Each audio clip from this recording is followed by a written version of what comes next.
Matthias Malmedy ist heute an einem geheimen Ort. Zum ersten Mal darf hier ein Fernsehteam drehen. Es geht um die hauseigene BMW-Sammlung, also um alles, was selten und teuer ist.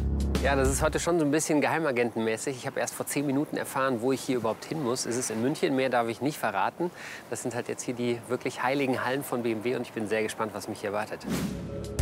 Hinter dem unscheinbaren Eingang wartet auf Matthias Florian Moser, der Historienspezialist der BMW Group Classic. Er wird Matthias die sagenumwobene Sammlung zeigen. Es ist ein ganz besonderer Tag heute. Das ist auch eine Premiere für uns. Das ist das Innerste des Inneren von der BMW Group Classic und da sind eigentlich nur wir zu Hause. Wir machen heute eine Ausnahme und führen euch durch die Sammlung. Schauen wir mal, was wir entdecken. Exklusiv und einmalig. Matthias gerät schon auf den ersten Metern ins Schwärmen. Florian, Tag. Servus, Matthias. Das ist unfassbar. Ich will eigentlich jetzt schon die ganze Zeit niederknien, weil ich diese ganzen Autos sehe. Aber bevor wir jetzt lange rummachen, ist das, was ich meine, was das ist? Es ist genau das, was du meinst. Können wir bitte mal gucken, kurz? Also den haben wir noch gar nicht lange in der Sammlung. Ja, der ist gerade ein paar Wochen. Damit ist Mr. Bean gefahren? Damit ist Mr. Bean gefahren, ja. Und war auf dem auch das Sofa oben drauf, auf dem Dach? Wahrscheinlich. Neben dem Schauspieler Rowan Atkinson steht bei der englischen Kult-Comedy-Reihe auch der grüne Mini mit der schwarzen Haube im Mittelpunkt. Ob mit Sofa auf dem Dach oder auf anderen fragwürdigen Missionen, dieser Mini hat alles mitgemacht und ist absoluter Kult.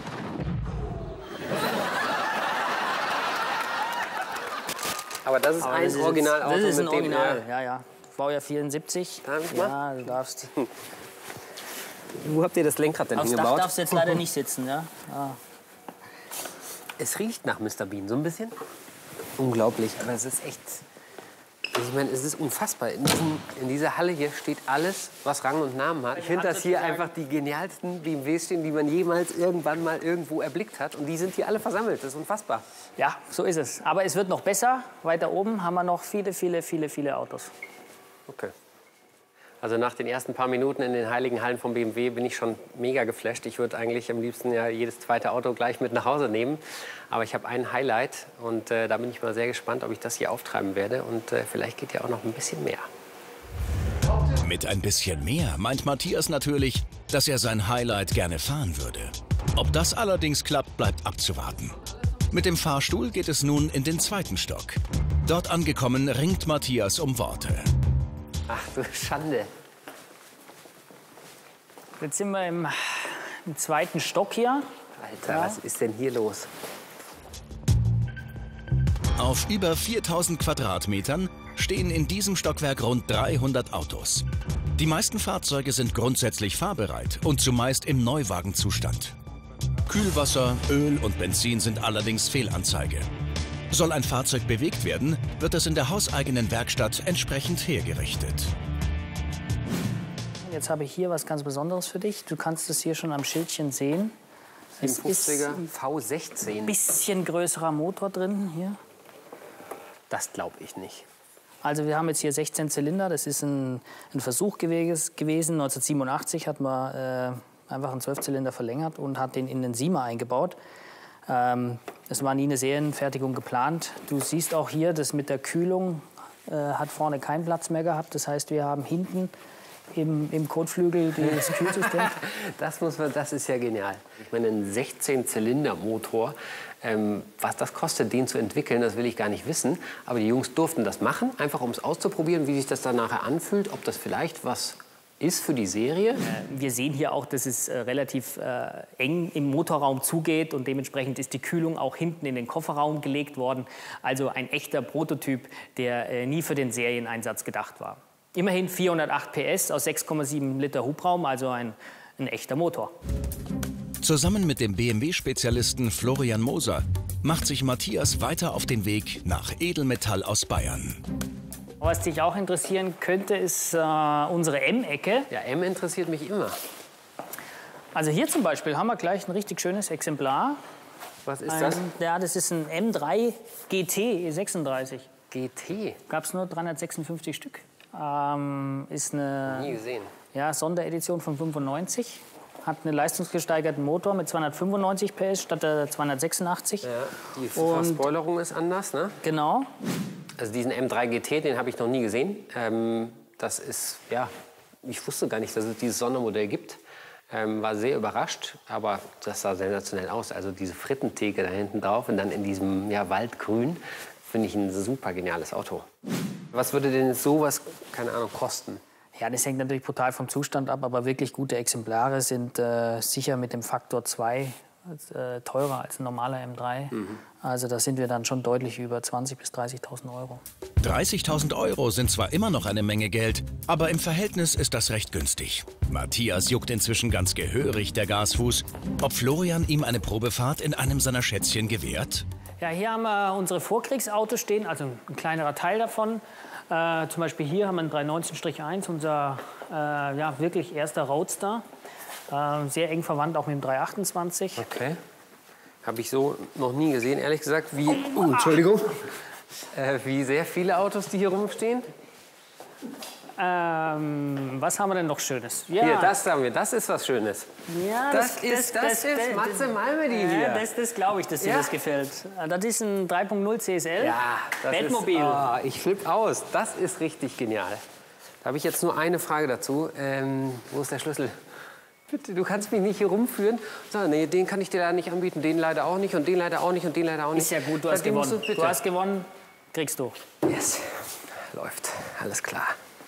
CSL steht für Coupé Sport Leichtbau. Das Fahrzeug ist auf der Basis vom E9 Coupé entwickelt worden. Es war ein Werksauftrag an Alpina, die das Auto für BMW entwickelt haben. Das wiegt rund 200 Kilogramm weniger als ein normaler CS oder CSI und ist heute eine komplette Rarität. Also ein Batmobil zum Beispiel ist lediglich 167 Mal gebaut worden und ein wirklich gut erhaltenes ist unter 200.000 Euro gar nicht mehr zu haben. Und dann ist der Moment gekommen. Matthias darf den 3.0 CSL ausführen. Vor rund 40 Jahren war dieses Auto das Nonplusultra. Viel mehr Performance ging nicht. Aber wie fühlt sich der Leichtbau-Bayer heute an? Und es passt alles. Der Sitz, dieser Schalensitz, sieht nicht sehr bequem aus. Ist es aber. Er ist ultra bequem. Das Lenkrad hat die perfekte Position. Schön dünn, so wie das früher halt war. Ja? Lederlenkrad hier. Kann man die Finger noch durchstecken, wenn man will. Muss man aber nicht. Ja? Das passt einfach zu 100% perfekt, dieses Auto. Und dank seiner 206 PS passiert auch ordentlich etwas, wenn man das Gaspedal bearbeitet. Von 0 auf 100 rennt der CSL in unter 7 Sekunden.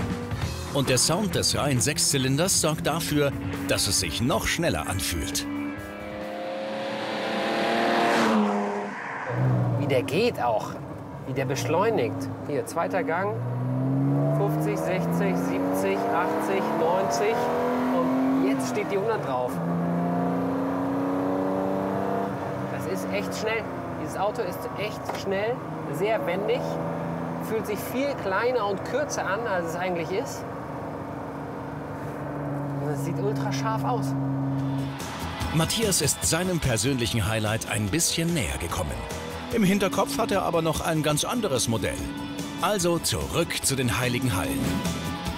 Und hier hat Florian Moser schon die nächsten Überraschungen vorbereitet. Und die stehen in der 3. Etage. Wieder rund 4.000 Quadratmeter und wieder rund 300 Fahrzeuge. Das ist einfach unglaublich. Das ist ja noch mal ein draufgesetzt. Ja, wir haben hier ein bisschen auch exotischere Fahrzeuge stehen, wie... Da sehe ich schon, was mich interessieren würde. Ja, das ist ein 2002 Turbo. Geht ab wie Schmitz Katze. Ja, ich würde eher Drecksau dazu sagen. Hier habe ich was dir vielleicht gefallen könnte.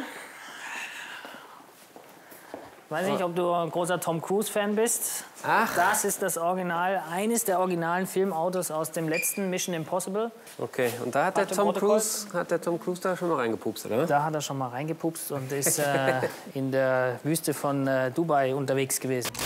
Bei einer wilden Verfolgungsjagd in einem Sandsturm kämpft sich Tom Cruise im 650i ohne Rücksicht auf Verluste durch einen Verkehrsstau.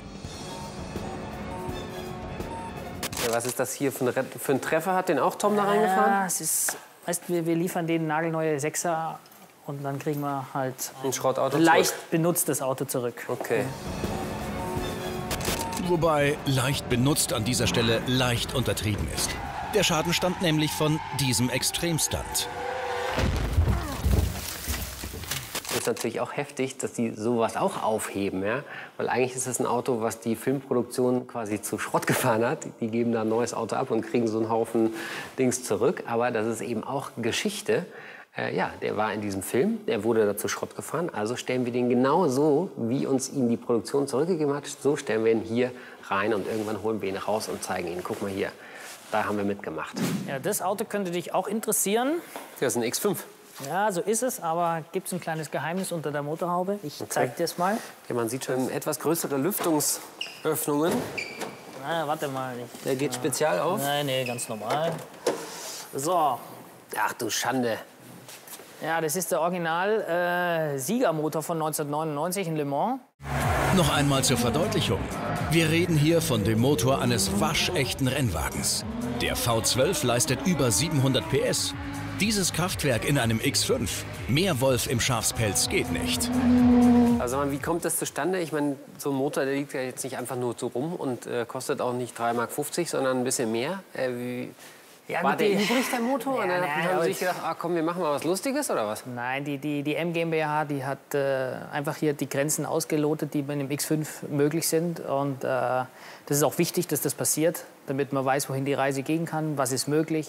Heute haben wir X5M-Modelle und X6M-Modelle. Das heißt, dieses Auto hat wichtige Impulse geliefert und gezeigt, dass ein SUV auch richtig schnell sein kann. Also den möchte ich jetzt auf jeden Fall mal fahren, bitte. Das schaut schlecht aus. Das Auto ist nicht für die Straße im Moment zugelassen. Okay. Schade. Sehr schade sogar. Aber was Matthias nicht weiß, 2 Stockwerke weiter unten wartet kein geringerer als der Motorenspender für den Über X5. Ja, Matthias, jetzt sind wir hier in unserer Motorsportwerkstatt. Hier steht das Original-Siegerfahrzeug von 99 von Le Mans. Okay. Und hier haben wir einen Michi Gruber. Servus. Hallo, der Matthias. Motorsportmechaniker hier. Okay. Ja, das haut mich ehrlich gesagt um. Wenn du da reinguckst, dieser 12-Zylinder, das ist ein Monster. Solche Reifen. Und ist der noch fahrbar? Der fährt. Der fährt? Der fährt. Kannst du mal hier einen kleinen Donut machen in der Halle? Das werden wir nicht machen, aber wir können ihn mal anlassen. Anlassen? Ja. Also tatsächlich. Den X5 Le Mans wolltest du angelassen haben, das ging nicht, aber bei dem? Den möchte ich noch viel lieber angelassen haben. Machen wir. Aber so einfach ist das mit dem Anlassen nicht. Bevor es losgeht, muss Kfz-Meister Michael erst einmal ein kleines Ritual durchführen. Und jetzt können wir Öldruck starten.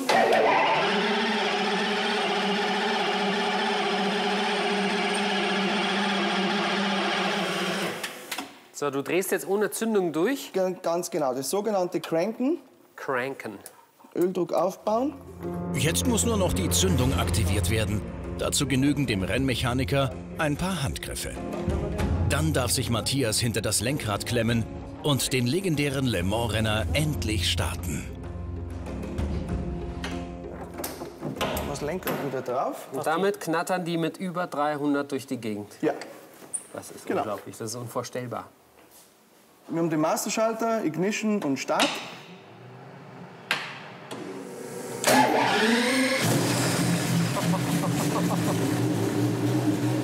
Ey, das ist so unglaublich. Also ich meine, ich habe ja schon viele Autos angemacht, ne? Aber so ein Auto zu starten das ist Laser.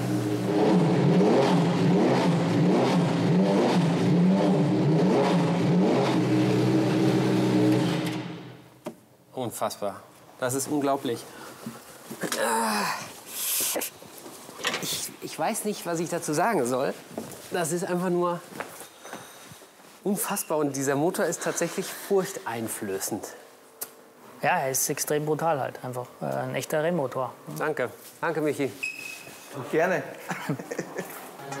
Vom Le Mans-Rennwagen jetzt zu einem über 40 Jahre alten Fahrzeug, das so nie in Serie gegangen ist. Ja, da gab es nur 2 Stück, wie du siehst. Das ist der BMW Turbo, unser erstes Konzeptfahrzeug, was wir 72 vorgestellt haben. Okay. Innovative Sicherheitstechniken werden da umgesetzt, die später in Serie gegangen sind. Habe ich noch nie gesehen, das Auto. Das Auto ist nur startbar, wenn der Fahrer angegurtet ist. Das Gurtschloss ist sozusagen mit dem Zündschloss gekoppelt. Wir haben im Prinzip keinen toten Winkel. Das Auto hat eine besondere Signallackierung. Wir haben erstmals eine radarunterstützte Abstandswarngerät im Auto. Ja, steht hier Auffahrwarnung. Ja, genau. Und hier ist die Drehzahlkontrolle. Ja? Sehr geil. Querbeschleunigung misst er auch. Das ist wiederum mein Thema. Hervorragend. Ich weiß zwar nicht, was das mit Sicherheit zu tun hat, aber macht ja nichts. Da sind sie sich halt dann doch wieder ihren Spuren treu geblieben. Okay, Querbeschleunigungssensor, das muss schon sein, ne? Der BMW Turbo leistet 280 PS und das sieht man ihm auch an. Ein echter Schläfer ist allerdings dieses Einzelstück. Die Farbe des BMW Z3 ist zwar Geschmackssache, was unter der Haube steckt, jedoch nicht. Ach, come on, das gibt's doch gar nicht. Das ist wieder so ein Versuchsfahrzeug, wo sie einen V12 reingepflanzt haben. Ja, genau. Also es ist die Motorsport, die M GmbH hat hier ein Einzelstück aufgebaut mit dem 12-Zylinder vom 750i. Also es ist der M73-Motor mit 5,4 Liter Hubraum und 326 PS. Das ist ja Wahnsinn.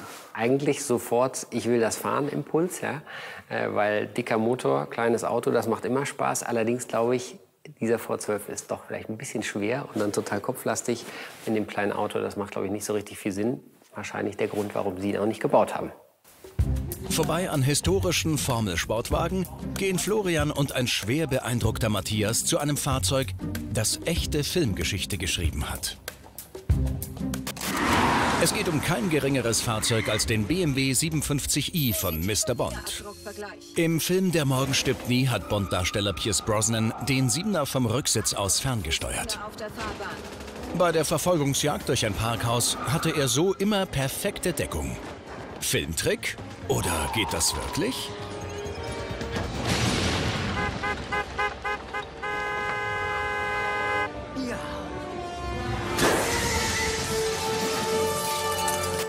Matthias findet es am originalen Filmauto heraus. Also das ist das einzige Auto, was nicht kaputt gefahren wurde quasi, oder? Nee, es haben 2 überlebt. Also es gab 4 und 2 haben überlebt. 1 gehört uns, 1 steht bei Ian Productions. Und ja, das Auto hat natürlich ausgestattet mit Special Features, wie hier ein besonderes Dach mit den Raketenwerfern drin. Wir haben hinten Wie mit Raketenwerfern? Ganz genau, Raketen im Schiebedach. Damit hat James Bond seine Feinde gejagt. Ne, da sind Attrappen in dem Fall drin. Ja. Aber die Gimmicks funktionieren. Ja. Und das Auto ist auch... Also man kann das rausfahren? Man kann das rausfahren und das Auto ist auch fahrbereit. Das Faszinierende an diesem Bond 7er ist eben, dass das nicht quasi ein Filmtrick war und dass das Auto ganz normal ist, sondern dass er wirklich gesteuert wird aus dem Auto raus, nur man den Fahrer nicht sehen kann, weil er da hinten unten drin liegt. Ja, die Pedale wurden verlängert und du kannst das Auto wirklich da hinten im Liegen steuern. So. Und so fährt man dieses Fahrzeug jetzt. Ja, und auf dem Monitor sieht man das Bild, was vorne quasi rausgeht. Ja, es ist halt zweidimensional nur. Wir haben die Kameras im Seitenspiegel und auch in der Frontscheibe. Die Sicht ist schon ziemlich eingeschränkt, aber man sieht auch dich überhaupt nicht mehr. Ja. Ja? Und Florian sagte es ja schon, dieses Auto ist fahrbereit. Und das bedeutet für 00 Malmedy, dass seine Mission beginnen kann. Das Filmauto wird für Grip in den Fahrstuhl geladen und nach einer langen Standzeit reaktiviert. Im Erdgeschoss trifft Matthias dann auf den Mann, der dieses Fahrzeug aus dem FF kennt. Raketenwerfer inklusive. Er fährt, das sieht so abgefahren aus. Ja, das ist fast schon ein bisschen spooky, ne? Ja? Also hier sitzt der Fahrer, So, der Franz. klein bist du. Ja, eigentlich natürlich unsichtbar und es funktioniert im Prinzip noch alles. Also wir können dir die Gimmicks vorführen. Ja, dann mach doch mal. Ja? Also Franz, wir fangen mit den Raketenwerfern an, oder? Raketen. Ja. Ah. Und was ist mit der Säge vorne? Hier. Also... Die Säge hat im Film eine Schlüsselrolle. James Bonds Gegner haben im Parkhaus als Durchfahrtssperre ein Drahtseil gespannt. Dank des Gadgets aber kein Problem für 007. Und das Beste? Die Säge funktioniert tatsächlich. Nein. Sensationell. Dann haben wir natürlich noch die Krähenfüße hinten. Mit den sogenannten Krähenfüßen wurden die Reifen des Verfolgers platt gemacht.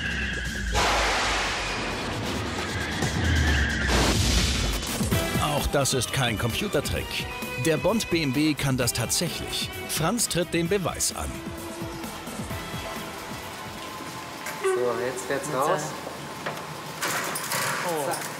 Und jetzt sind alle Reifen platt. Jetzt werden deine Reifen platt. Das ist grandios. Aber sag mal, am allerliebsten würde ich ja gerne mal mitfahren, ne? Weil dieses Lenken, ohne dass jemand lenkt. Ja, musst du mal mit dem Franz reden. Vielleicht Franz. lässt er dich ja mal fahren. Franz? Oder mitfahren. Ja, zumindest mitfahren. Musst du mal fragen. Franz, darf ich eine Runde mitfahren? Ja, ne? Ja? Willst du mit mir die Welt retten? Muss ich mich da schon anschnallen, oder? Ja, das wäre schon besser. Ich bin doch kein Profi. So. Es ist enorm schwierig, den Überblick zu behalten. Vor allem beim Rückwärtsfahren sieht Franz so gut wie gar nichts. Ich sitze in einem BMW 7er und es gibt keinen Fahrer, zumindest nicht auf dem Fahrersitz. Und trotzdem... Oh, Spiegel! Nein! Passt schon. Ist alles gut. Alles gut. Warte. Ist schon wieder dran geklipst. Gut. Alles klar. Danke dir. Zum Glück hat der Fremdkontakt mit der Mauer keine Spuren hinterlassen. Matthias kommt aus dem Staunen nicht heraus. Wieso hast du 3 Pedale, obwohl es eine Automatik ist? Ich habe noch einen zweiten Bremssattel hinten in der Hinterachse. Damit kann ich ihn besser rumschmeißen. Ah. Gute Vorzeichen, auch wenn Matthias Franz nicht so richtig glaubt. Der wird doch wohl nicht auf dem engen Gelände. Oder etwa doch? Ja, keiner. Was machst du denn jetzt? Was machst du? Alter! Geht's noch? Danke der Nachfrage, Matthias. Ja, es geht noch. Mit der Zusatzbremse an der Hinterachse sind trotz Automatik solche Fahrmanöver möglich. Ich meine, ich kenne dieses Auto aus einem James-Bond-Kinofilm. Und jetzt sitze ich selber in diesem James-Bond-Kinofilm-Auto. Es geht mir aber auch so, wenn ich den Film sehe, im Fernsehen, und sehe das Auto, denke ich mir, boah, cool, und ich fahre das. Die Probefahrt im Bondmobil nähert sich dem Ende. Doch das war es noch lange nicht. Im 4. Obergeschoss wartet das absolute Highlight. Und jetzt gibt es noch mal ein komplettes Stockwerk voll mit Oldtimern oder was? Ja, also das ist das letzte Stockwerk, was du zu sehen kriegst. Hier haben wir auf der rechten Seite haben wir die ganzen Motorräder. Auf der linken Seite stehen unsere Minis. Das Interessanteste an dem Stockwerk ist aber das hier auf der rechten Seite. Das ist nämlich die sogenannte Klimakammer. Und da stehen die ganz besonders empfindlichen und wertvollen Autos drin. Okay. Und normalerweise ist das completely closed. Du darfst heute den Blick reinwerfen. Und ihr auch. Das ganze Gebäude ist ein absoluter Tresor. Und dann gibt es in diesem Tresor noch mal einen extra Tresor, wo die ganz besonderen Fahrzeuge drin stehen. Ja, und dass wir da auch noch rein dürfen, ist natürlich unglaublich. Das muss das Paradies sein. Das ist die komplette Formel-1-Historie hier drin quasi? Nee, nicht ganz. Also wir haben ja auch schon Formel-Autos gesehen, aber ein Großteil unserer Formel-Autos stehen hier. Natürlich die Formel 1, wir haben auch ein Formel 2 hier. Bei 21 Grad und einer Luftfeuchtigkeit von 50% stehen hier die Heiligtümer von BMW. Aber auch Fahrzeuge, denen man nicht auf den ersten Blick ansieht, dass sie etwas ganz Besonderes sind. Warum steht sowas hier quasi in den heiligsten Hallen, also in der Klimakammer rum? Naja, also Das ist ja jetzt nicht so spektakulär, oder? Das ist ein BMW E1, das ist ein reinrassiges Elektrofahrzeug, hat Platz für 4 Personen, wiegt unter 1000 Kilo. Und es gab eben nur 6 und dementsprechend sind die ein wichtiger Teil unserer BMW-Geschichte. Neben verschiedenen Prototypen und Entwicklungsfahrzeugen stehen hier auch echte Kunstwerke. Hier kriegt man echt solche Augen, weil es überall was zu gucken gibt. Hier, da, das ist meiner. Das ist Traum. Jetzt warte mal, gerade bevor wir dahin kommen, will ich dir noch was anderes zeigen. Und Okay. zwar, das siehst du auch nicht alle Tage, sind die BMW Art Cars. Darf ich mal abdecken? Das darfst du aber vorsichtig, bitte. Ja. Berühmte Künstler wie zum Beispiel Andy Warhol haben ihre Werke anstatt auf Leinwand auf Autos gemalt. Die rollenden Kunstwerke sind unbezahlbar. Man munkelt von Werten im mittleren zweistelligen Millionenbereich. Pro Auto wohlgemerkt. Schöne Kunst, aber hinter uns steht noch schönere Kunst, finde ich. Und damit wären wir wieder beim Malmedy-Thema. Also M1 oder was? Wie sieht's denn aus? Ich muss den fahren. Das ist schon mein Kindheitstraum immer. Am Autoquartett dachte ich, okay, wenn das irgendwann mal, ne, dann. Ja, aber der steht hier eigentlich ziemlich gut in der Klimakammer. Ja, und wie du hörst, schön klimatisiert. Aber weißt du, der muss ja auch mal bewegt werden irgendwie, oder? Ich habe ja schon ein bisschen was im Kopf gehabt, als ich hier zu BMW gekommen bin. Ich hatte mein Highlight schon quasi vorbereitet und jetzt stehen wir genau an diesem M1. Und da ist natürlich klar, dass ich sofort frage, okay, bitte Florian, lass mich fahren. Gut, also, Darf ich? du hast gewonnen, ja. Darf ich? Jetzt sofort? Ja, wenn das ein Jugendtraum von dir ist, dann wollen wir da nicht im Wege stehen. Yes! Matthias Highlight, der rund 300.000 € teure BMW M1. Gerade einmal 460 Stück wurden gebaut. Unter der Haube werkelt ein 277 PS starker Reihen-Sechszylinder. Alter, der geht aber richtig. Und der Sound, der wird ja immer lauter. Konzipiert als kompromissloser Sportwagen, überrascht der M1 Matthias mit seinen Fahreigenschaften. Wenn du so ein Auto siehst, denkst du dir, oh Gott, da sitzt du drin, da kannst du nicht mitfahren, das ist viel zu anstrengend. Das geht die ganze Zeit nur so, wenn du über den Hubbel fährst. Nee, das ist total entspannt. Jeder Dreier mit einem Standardfahrwerk ist viel, viel härter als dieser M1. Und auch wenn der M1 inzwischen 35 Jahre alt ist, sein Abzug ist auch heute noch ein echtes Erlebnis.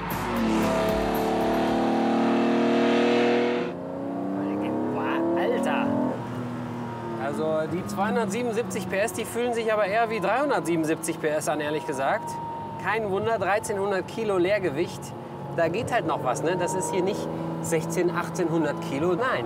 Das ist ein M1, 1300 Kilo nackig und da spürt man die Leistung noch. Ein ereignisreicher Tag in BMWs heiligen Hallen geht zu Ende. Und Matthias hat sein Highlight gefunden. Zufrieden, Herr Malmedy? Unfassbar, ich habe Autos gesehen, die ich vorher noch nie gesehen habe. Und ich bin Autos gefahren, die ich immer schon mal fahren wollte. Das ist unfassbar schön, war ein genialer Tag. Ich hoffe, Sie haben es auch ein bisschen genossen, liebe Zuschauer. Haben wir alles nur für Sie gemacht. Ich gebe noch ein bisschen Gas und vor allen Dingen fange ich an zu sparen. Wie der sich anhört.